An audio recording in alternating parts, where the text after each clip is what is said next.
House Speaker Mike Johnson passing by, facing a barrage of questions from reporters just moments ago on his way to the House floor, where lawmakers will soon be voting on this massive minibus, these appropriations bills that will continue to fund the government through the rest of the fiscal year 24. It's been very controversial because we're likely to see many more House Republicans not voting in favor of these bills than we have seen previously.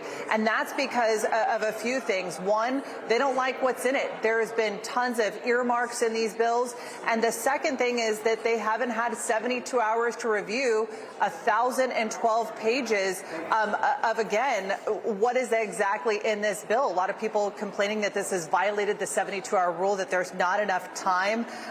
The chairman of the House Freedom Caucus, Bob Good, leading a press conference earlier this morning, condemning the fact that the 72-hour rule was violated. But he also said we don't need 72 hours to vote for a bad bill. Here's a little bit of what we heard earlier from the House Freedom Caucus this morning. Take a listen. Anybody who votes for this bill today owns every stinking bit of it.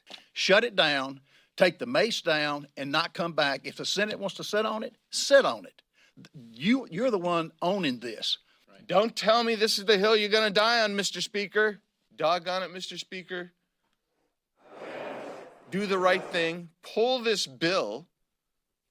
Run legislation, which I've introduced, which would give you a partial shutdown, but stop funding the government that wants to emasculate the sovereignty and freedom of the American people. Yeah, what everyone's talking about right now, Sean and Emma, is comments that Republican Congresswoman Marjorie Taylor Greene made on Steve Bannon's show earlier this morning. He asked about, obviously, the frustration among the party and whether there would be an appetite to initiate the motion to vacate. This is the same mechanism that was used to oust former House Speaker Kevin McCarthy. She said, stay tuned. We're making that decision on a minute-by-minute basis. So we're going to be watching very carefully what she does on the House floor here.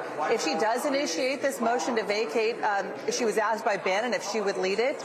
She said, again, stay tuned. But if she does lead this, it doesn't necessarily mean that they're going to vote on it today. It could sit for a couple days. It could sit for a couple weeks. It all depends. So we are watching this. But again, very controversial because a lot of people unhappy with the deal that was brokered by congressional leaders and President Biden.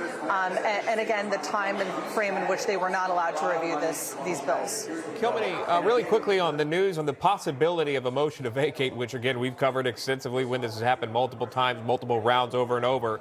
But the landscape in terms of the House majority has changed, which you well know, that the majority for Republicans is slimmer. It would be risky to again bring a motion like that forward, no? Yeah, absolutely. And I think the other question would be, would there be Democratic votes to save House Speaker Mike Johnson and all of this?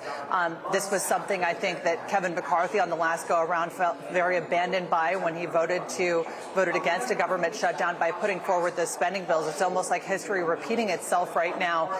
So it would be very interesting to look at the math and the numbers to see what would happen there. Okay. We'll be watching it closely. Kilmeny Duchardt, thank you very much for that update.